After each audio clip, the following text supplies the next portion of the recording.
Hello students, welcome to नमस्ते physics with God sir.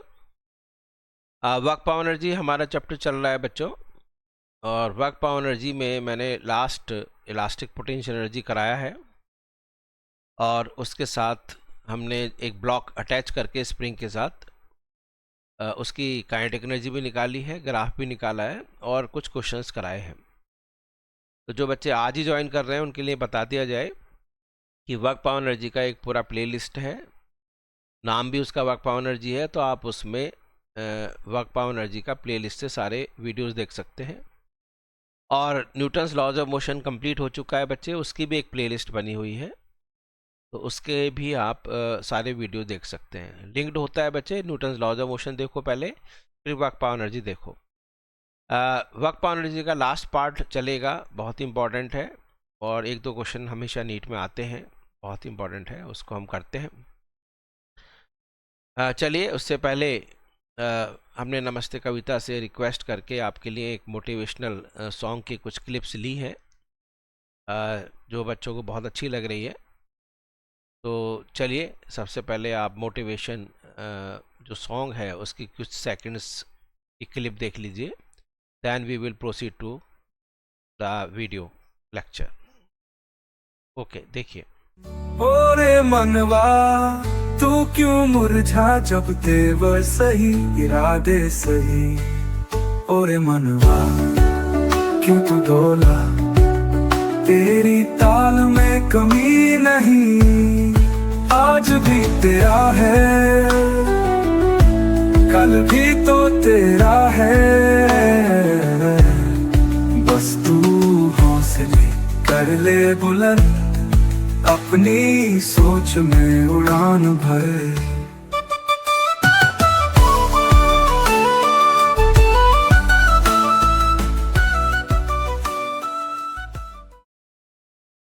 Yes, welcome back. Motivational song के बाद अब आप मोटिवेट होइए मेरे साथ फिजिक्स पढ़ने के लिए। ये बच्चे लास्ट टॉपिक था, ये आपको ज़रा मैं एक बार दिखा देता हूँ। तो जो मैं आपको बता रहा था कि ग्राफ, ये मैकेनिकल एनर्जी, ये सब मैंने करा दिया आपको। ये दिख रहा है आपको, स्प्रिंग के साथ अटैच ब्लॉक है ये, और इसकी काइनेटिक एनर्जी, पोटेंशियल एनर्जी और ग्राफ भी आपको दिख रहा है। ये सब दिख रहा है ग्राफ सबको, ये सब हो गया। ठीक है, अब बच्चे नेक्स्ट पार्ट हम कर रहे हैं। अब मैं कॉलिजन करा देता हूँ। ठीक है, नेक्स्ट पेज से कर लेते हैं और बहुत ध्यान से इसको समझना। ठीक है, वेरी इंपॉर्टेंट।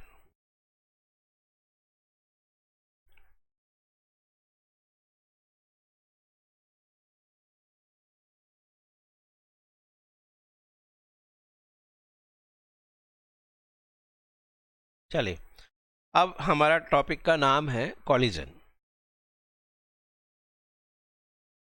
अब कॉलिजन बच्चों, ठीक है, हिंदी में इसको टक्कर कहते हैं। तो कॉलिजन के लिए बच्चे क्या सिम्टम्स हैं कि क्या एक बॉडी दूसरी बॉडी से फिजिकली टच करे तब आप उसको टक्कर मानेंगे, या जरूरी नहीं है।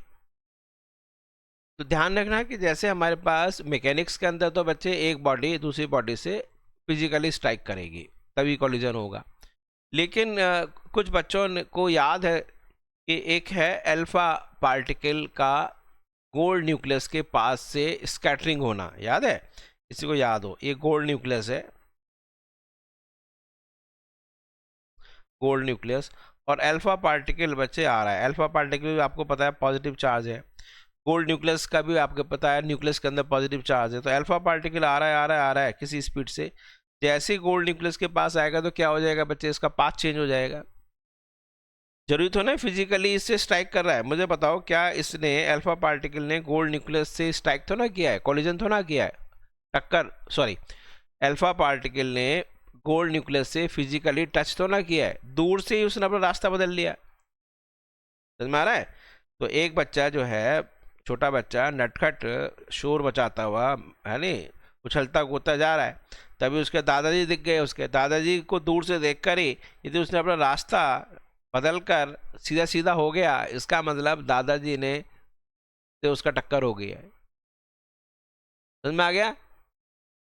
तो छोटे बच्चे की दादाजी से टक्कर का मतलब ये नहीं कि दादाजी उसके जोर से उसके फेस पर लगाए, अरे क्या कर रहा है नाच पीते मेरे सामने, ऐसे क्यों शरारत कर रहा है, ऐसे नहीं करो, अपने साथियों के साथ करना। तो ये है, तो टक्कर का मतलब ये नहीं है कि फिजिकली टच करे, वो दूर से ही यदि अपना रास्ता बदल ले, अपना पाथ चेंज कर ले, अपना quantity of linear motion change कर ले, क्वांटिटी ऑफ आगे बताएंगे एंगुलर मोशन चेंज हो जाए, तो कोलिजन हो जाता है। तो कोलिजन का एक सिंपल तरीका ये है, मैं जल्दी से बताऊं, कि इफ मोमेंटम ऑफ कोलिजन के सिम्टम्स समझ में आ गए नहीं?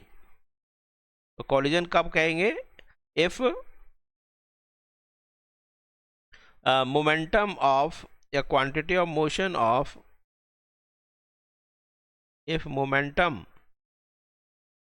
of at least कम से कम एक, at least one of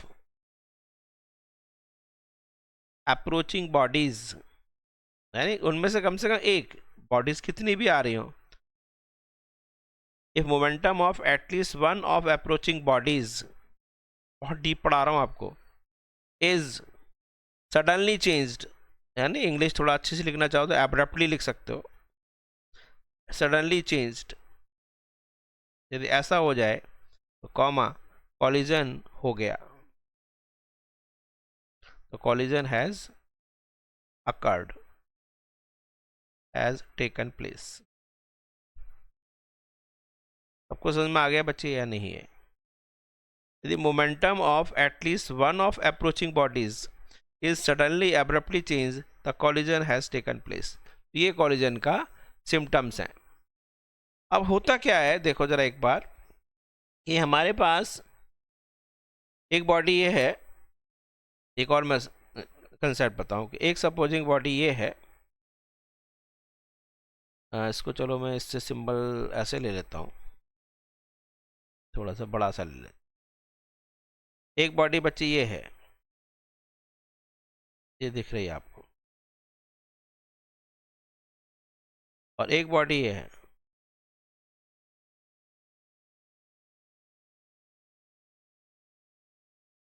supposing बच्चे ऐसा कर लें कि ये जो पहली बॉडी है वो दूसरी बॉडी की तरफ आ रही है, ये ऐसे आ रही है। सपोजिंग इसको हम रेस्ट में भी मान सकते हैं, है नहीं? इसको मान लीजिए रेस्ट में मान लेते हैं, यानी दो बॉल हैं। तो जब ये बच्चे, ये फर्स्ट बॉडी है, ये सेकंड बॉडी है, जब ये इससे टच करेगी तो इस समय इसमें प्रेजेंटली क्या है, इनिशियली क्या है सिस्टम में? इसमें इनिशियली सिस्टम के अंदर काइनेटिक एनर्जी है। इनिशियल एनर्जी क्या है?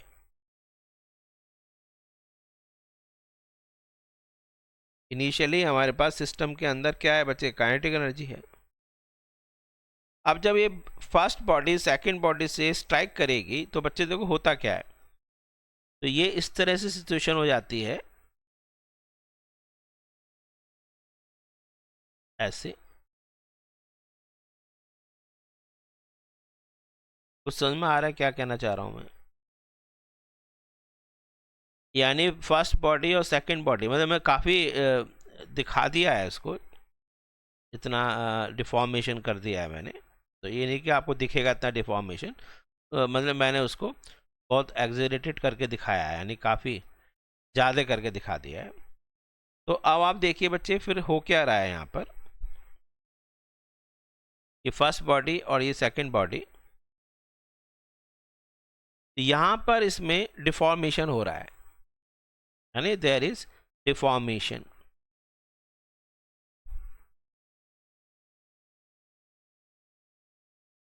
डिफॉर्मेशन का मतलब है इसके अंदर कौन सी एनर्जी आ गई बोलो? इसका मतलब इसमें इलास्टिक पोटेंशियल एनर्जी आई। कुछ देर के लिए तो आपस में टच करेंगे ना, ये कुछ देर के लिए आपस में टच करेंगे, इलास्टिक पोटेंशियल एनर्जी है। यानी कि जो बच्चे काइनेटिक एनर्जी सिस्टम की है,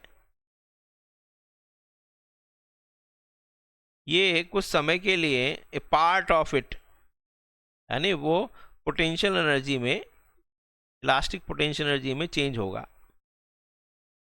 इलास्टिक पोटेंशियल एनर्जी में चेंज होगा, इलास्टिक पोटेंशियल एनर्जी।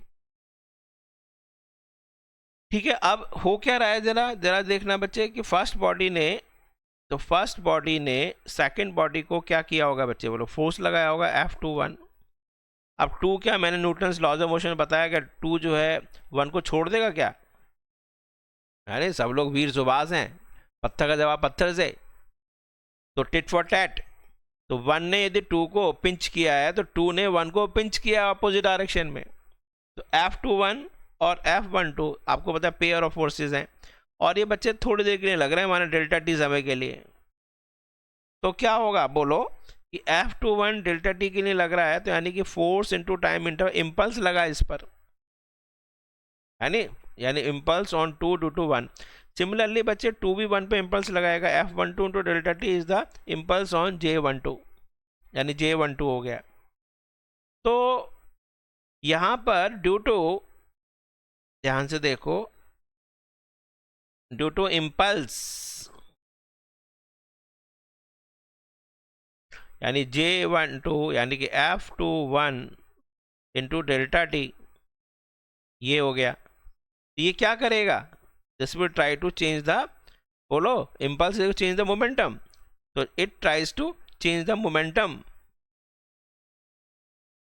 मैंने कितना बेसिक चीज अंदर तक बता दी, to change momentum of second,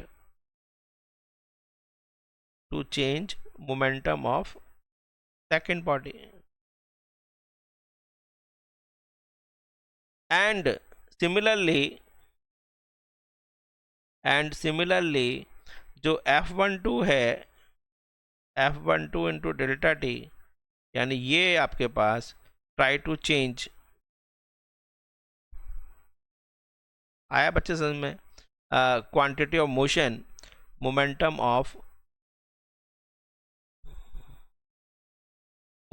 of first body. आपको समझ में आ गया? थोड़ा मैंने ऊपर लिख दिया क्वांटिटी फर्स्ट बॉडी, थोड़ा साफ नहीं लिखा है मैंने, चलो मैं नेक्स्ट पेज पे लिख दूं क्या, या नहीं दिख रहा होगा, दूसरे पेज पर ले लेते हैं। तो जैसे, एक मिनट,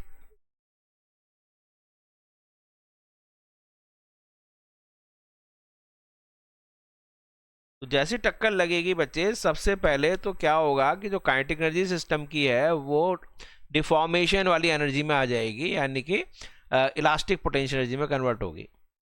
अब और इसी समय हो क्या रहा होगा कि पहली बॉडी दूसरी बॉडी को फोर्स लगा रही है तो इम्पल्स लगा रही होगी, दूसरी पहले पे इम्पल्स लगा रही होगी। आपको सबको पता है impulse is equal to force into, है ना, ये तो सबको पता है ना, J12 is equal to minus के J21, ये सबको पता ही है, ठीक है ना। ये J12 is equal to minus के J21, ये मैंने समझा दिया ऐसे आपको। तो J12 यानी इम्पल्स ऑन 1 ड्यू टू 2 वो इसके मोमेंटम में चेंज करेगा, J21 जो है इसके मोमेंटम में चेंज करेगा। तो इससे क्या है कि जो इलास्टिक पोटेंशियल एनर्जी है जो इसमें डिफॉर्मेशन की आई है, तो वापस काइनेटिक एनर्जी में रिफॉर्म हो रही होगी, है नहीं, पहले डिफॉर्म हुई फिर वो रिफॉर्म हो रही होगी एनर्जी, करेक्ट है। देखिए नेक्स्ट पेज पे चलता हूं, तो F12 इंटू डेल्टा टी, ये आपके पास हो गया इम्पल्स ऑन 1 ड्यू टू 2। ये क्या करता है बच्चे, tries to change momentum of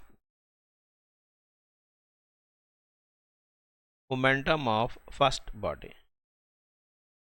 ठीक है बच्चे, फिजिक्स को ध्यान से पढ़ो, है नहीं, ये नहीं कि आप ऐसे 2-3 क्वेश्चन कर लिए और बन गया जी, हम हो गए एक्सपर्ट। बहुत सारी चीज़ें डीप में मैं पढ़ा रहा हूँ, जिससे कहीं भी ज़्यादातर क्वेश्चंस बच्चे ऐसे आते हैं असर्शन रीजन, उसके अंदर बच्चे कहते हैं सर उसके लिए कौन सी किताब है, उसके लिए कोई बुक नहीं है, आप हमारे वीडियो को देखिए, है ना, जो मैं बीच बीच में बोल रहा हूँ, यानी जो मेरी सेंटेंस है, तो दो मैथमेटिकल स्टेप्स से यदि आप बात करने लगते हैं तो उसको फिजिक्स कहते हैं, यानी डायलॉग्स एस्टेब्लिश्ड यानी विद द मैथमेटिकल स्टेप्स, ये है फिजिक्स है वो। तो स्टूडेंट्स आपने देखा कि जो कॉलिजन है उसमें इम्पल्स लग रहा है। जब भी दो बॉडीज चाहे फिजिकली टच करें या दूर से करें तो फोर्स और टाइम इंटरवल का जो प्रोडक्ट है इम्पल्स, तो समझ में आ गया। तो क्या कॉज है, तो इम्पल्स इज कॉज, जिससे कि मैंने कॉलिजन का मतलब क्या है, कॉलिजन का मतलब है abruptly suddenly momentum of any one of the approaching bodies is at least change. तो इम्पल्स ही बच्चे कॉज है, impulse is the cause of collision. आ गया बच्चे कंसेप्ट समझ में या नहीं? अच्छा, एक और कंसेप्ट है कि आपके पास जो मैंने बताया था कि टक्कर के समय जो इम्पल्स लग रहा है उससे टक्कर के समय आपके पास डिफॉर्मेशन हुआ है, यदि ये सारे का सारा जो डिफॉर्मेशन है रिकवर हो जाए, ठीक है। एक और इम्पॉर्टेंट बात यह है कि जो आपके पास इलास्टिक पोटेंशियल एनर्जी है यदि फुल्ली रिकवरेबल हो गई, यानी तो वो है आपके पास परफेक्टली, यानी कि इलास्टिक पोटेंशियल एनर्जी यदि आपके पास फुल्ली रिकवर्ड हो गई, fully converted into kinetic energy of the system. बात समझ में आ रही है? काइनेटिक एनर्जी ऑफ सिस्टम में फुल्ली रिकवर हो गई, तो बच्चे ये है कौन सा टाइप का कॉलिजन, परफेक्टली इलास्टिक कॉलिजन होता है। और यदि आपके पास पूरा फुल्ली रिकवर नहीं हो रही है, पार्टली रिकवर हो रहा है, ठीक है, इफ अ पार्ट जो आपके पास इलास्टिक पोटेंशियल एनर्जी है, इलास्टिक पोटेंशियल एनर्जी का एक पार्ट पार्टली रिकवर हो रही है, पार्टली ट्रांसफॉर्म हो रही है in kinetic energy of the system, यानी कुछ ना कुछ एनर्जी गायब हो गई एनर्जी तो गायब नहीं होती खैर, यानी कि वो अदर फॉर्म्स ऑफ एनर्जी में ट्रांसफॉर्म हो गई हो, जैसे हीट के फॉर्म में, साउंड के फॉर्म में, एक बॉडी दूसरे बॉडी से टक्कर लगती है तो आवाज़ भी आती है, तो साउंड एनर्जी है। तो यदि वो एक पार्ट यदि रिकवर हो रही है तो इसको कहते हैं कौन सी collision, inelastic collision, inelastic collision. मतलब समझ में आ गया? इसका मतलब परफेक्टली इलास्टिक कॉलिजन में इनिशियली काइनेटिक एनर्जी है वो आपका किस में कन्वर्ट हो गया, इलास्टिक पोटेंशियल एनर्जी में, इलास्टिक पोटेंशियल एनर्जी पूरी रिकवर हो गई। इसका मतलब इनिशियल काइनेटिक एनर्जी सिस्टम की पूरी फाइनल काइनेटिक एनर्जी में कन्वर्ट हो गई हो, तो वो आपके पास क्या है, परफेक्टली इलास्टिक है। समझ में आ गया कंसेप्ट? मैं आगे भी लिखाऊंगा कि काइनेटिक एनर्जी सिस्टम की फाइनल, चलो बाद में लिखाऊंगा मैं, अभी रहने दो, बात समझ में आ रही है वैसे आपको। तो इन इलास्टिक कॉलिजन है। और यदि एक स्पेशल केस है कि यदि बॉडीज आपस में चिपक जाती हैं, बॉडीज आर स्टक टुगेदर, सारी बॉडी चिपक जाए आपस में, there is no relative separation between them, तो इसको कहते हैं perfectly inelastic collision, perfectly inelastic collision. Collision पे बहुत ध्यान से काम करो, परफेक्टली इन इलास्टिक कॉलिजन। तो आपको समझ में आ गया बच्चे सारे बातें कि परफेक्टली इलास्टिक किसको कह रहे हैं, परफेक्टली इन इलास्टिक किसको कह रहे हैं। तो इन इलास्टिक कॉलिजन का मतलब समझ में आ गया कि आपके पास पूरी की पूरी जो इलास्टिक पोटेंशियल एनर्जी है उसका एक पार्ट रिकवर हो रहा है, यानी कुछ ना कुछ एनर्जी किसी दूसरे फॉर्म्स में ट्रांसफॉर्म हो गई है, हीट के फॉर्म में, साउंड के फॉर्म में, एटसेट्रा। अब एक छोटा सा कंसेप्ट और है बच्चे, उसको भी आप ध्यान से देखना, मैं अब यहाँ पर नहीं आएगा, नेक्स्ट पेज पर करता हूँ। देखिए मैं ये आपको दिखाता हूँ, ठीक है। अब ये देखिए बच्चे, पहले आप ये मान के चलो कि हमारे पास एक ये बॉल है, ठीक है। बॉल थोड़ा और बड़ा करना चाहो कर लो, लेकिन इतना ही सही है। अब ये बॉल बच्चे रेस्ट में है, इसका सेंटर आपको दिख रहा है, इसका सेंटर ऑफ मास ये है, ठीक है। सेकंड बॉल है, सेकंड बॉल, ठीक है। और इसका ये देखिए जरा एक मिनट,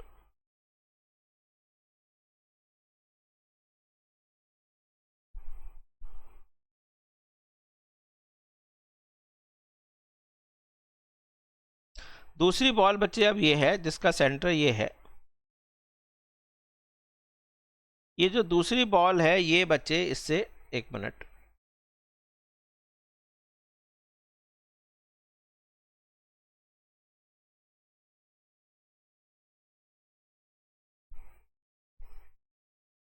अच्छा, दूसरी बॉल ये है, ये दूसरी बॉल बच्चे ऐसे आ रही है। अब जरा देखो ध्यान से, इसका सेंटर ये है, यानी कि ये मान लीजिए रेस्ट में है, दूसरी बॉल एज्यूम कर लेते हैं ये रेस्ट में थी, ये तो रेस्ट में है। और जो पहली बॉल है वो बच्चे ऐसे किसी वेलोसिटी से आ रही है, ठीक है। u मान लो, चाहे u1 मान लो, u1 ये फर्स्ट बॉल है।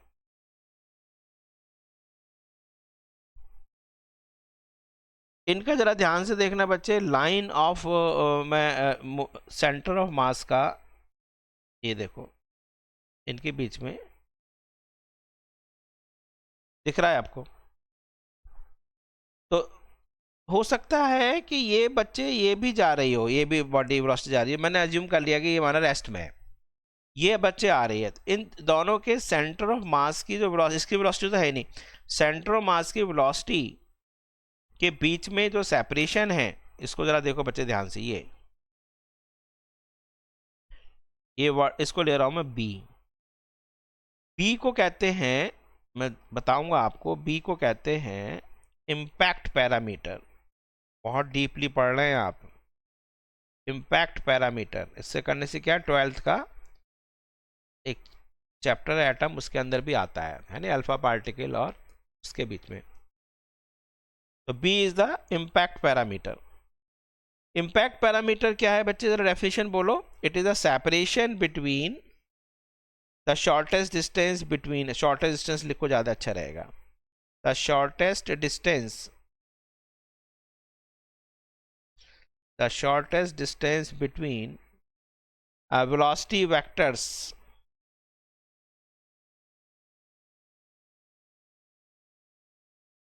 of center of masses of approaching bodies,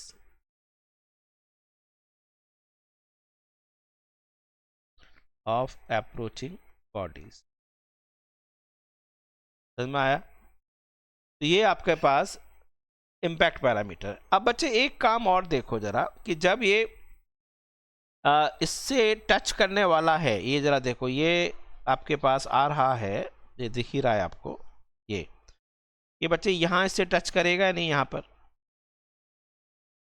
तो ऐसा करते हैं, टच करते हुए दिखा दें। चलो एक बार और ले लेते हैं। ये बच्चे दूसरी बॉडी थी, ये आपके पास पहली बॉडी है, ये अब इससे टच कर रहा है, ठीक है, ऐसे आ रहा था ना ये, तो अब ये यहाँ टच करने लगा, तो यहाँ टच कर दिया इसने। जरा देखो बच्चे, ये सेंटर मास, इसका कलर वही ले लेते हैं, ये सेंटर मास इसका है, ओहो दोनों कलर फिर एक ही हो गए। सेंटर मास बच्चे ये रेड ले लेते हैं, ये और ये सेंटर मास इसका। अब हो क्या रहा है, ये जो पॉइंट है, व्हाट इज दिस पॉइंट, इस पॉइंट को देखो बच्चे, ये जो पॉइंट है,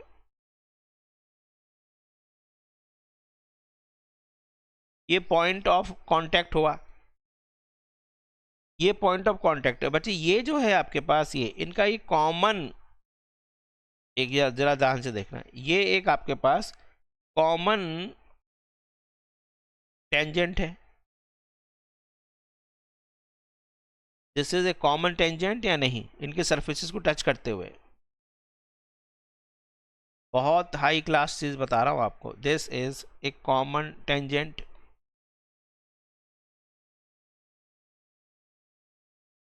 कॉमन टेंजेंट। अब इस कॉमन टेंजेंट के परपेंडिकुलर बच्चे एक लाइन है, कॉमन टेंजेंट के परपेंडिकुलर एक लाइन है बच्चे, ये दिख रहा है आपको, ये जो लाइन आपको दिख रही है, ये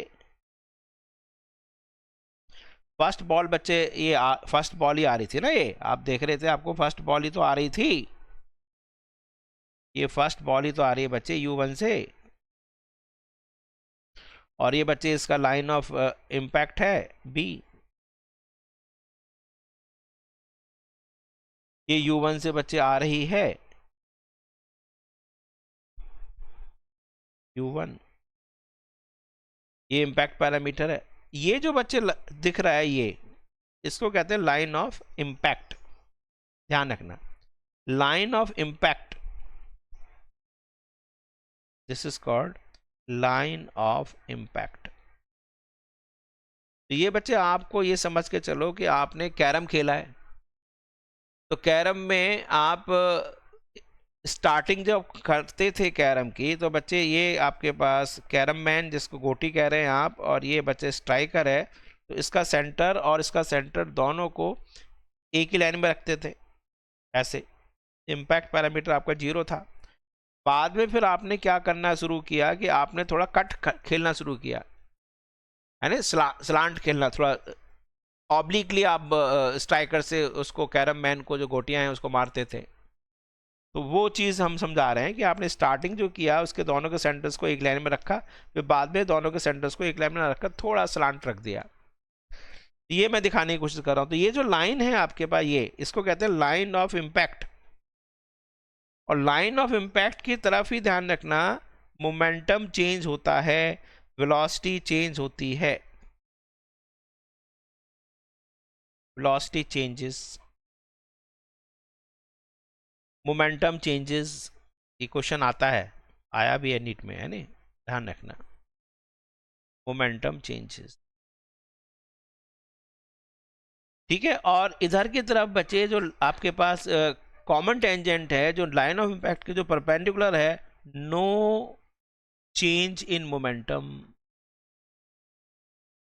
और दूसरा वर्ड क्या कह देते हैं, मोमेंटम चेंज नहीं हो रहा है, इसका मतलब वो पूछेगा किस लाइन की तरफ मोमेंटम कंजर्व रहता है। नो चेंज इन मोमेंटम का मतलब बोलो, मोमेंटम कंजर्व रहता है, कंजर्वेशन ऑफ मोमेंटम, ऐसे कह सकते हो। तो एक तो क्वेश्चन ये आया, मोमेंटम कंजर्व्ड,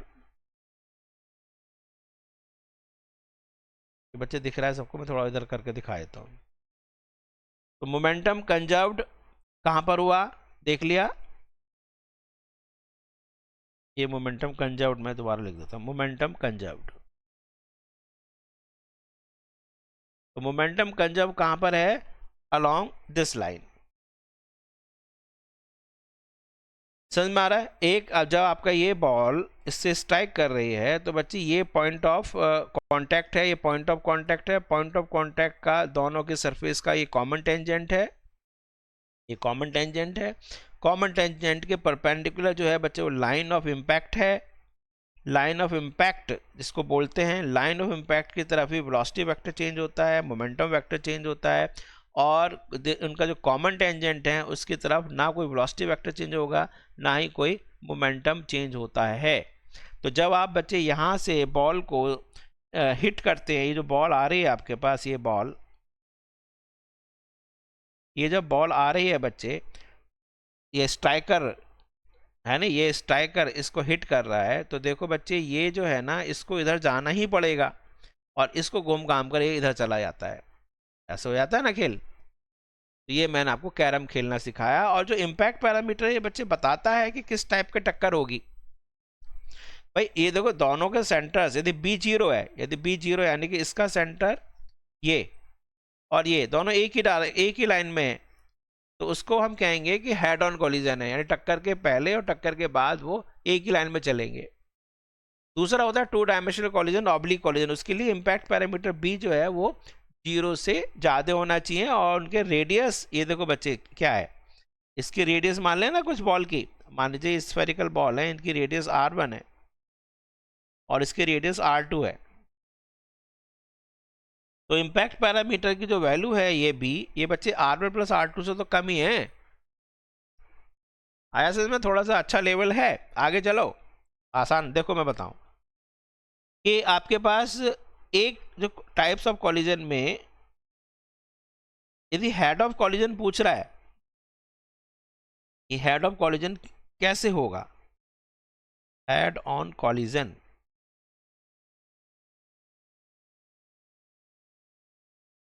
या इसको कहते हैं वन डायमेंशनल कॉलिजन।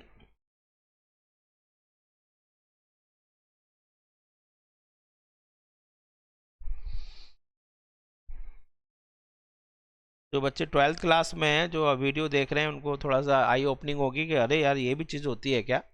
11th के बच्चों को तो खैर हम पढ़ा ही रहे हैं, पहली बार पढ़ रहे हैं, तो बच्चे उनको बढ़िया समझ में आ जाएगा। और जो 12th के बच्चे पढ़ चुके हैं, उन्होंने ये चीज़ नहीं पढ़ी होंगी, तो देख लो एक बार क्या है ऑब्लिक कॉलिजन, कैसे कौन डिटरमाइन करता है।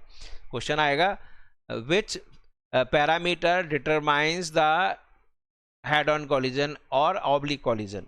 तो वन डायमेंशनल कॉलिजन के लिए क्या होगा, the impact parameter will be 0।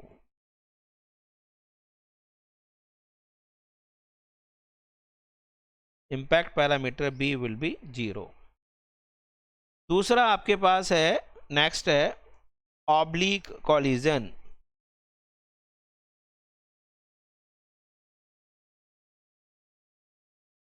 या इसको बच्चे कहते हैं टू डायमेंशनल कॉलिजन।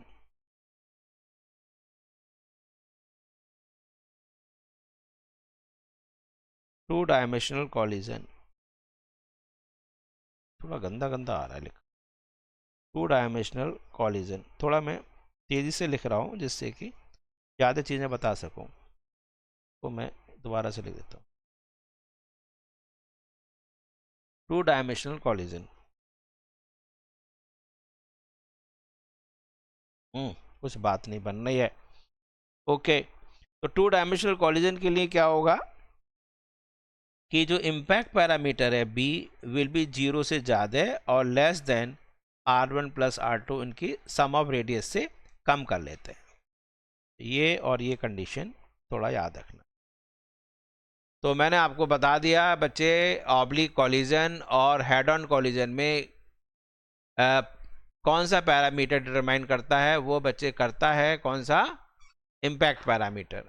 उसके बाद मैंने ये बताया कि कॉलिजन का कॉज क्या है। कॉलिजन का कॉज है इम्पल्स, कि जब बॉडी टच करती हैं तो एक बॉडी दूसरी बॉडी पे फोर्स लगाती है कुछ समय के लिए, उतने समय के लिए दूसरी बॉडी फर्स्ट बॉडी पे फोर्स लगाती है। तो इस तरह से impulse is the cause of change in momentum.